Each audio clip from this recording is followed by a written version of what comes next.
కన్నవారి ప్రేమ కంటే మిన్నయైన ప్రేమ, బంధువుల ప్రేమ కంటే బలమైన ప్రేమ, ఆత్మీయుల ప్రేమ కంటే ఆదరించు ప్రేమ, ఆత్మీయుల ప్రేమ కంటే ఆదరించు ప్రేమ, ఆ ప్రేమే నన్ను జీవింపచేసెను,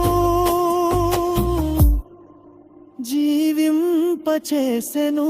యేసయ్యా యేసయ్యా యేసయ్యా యేసయ్యా యేసయ్యా యేసయ్యా యేసయ్యా యేసయ్యా. ఏమీ లేదు నాయందు అతిశయించుటకు, నా అతిశయం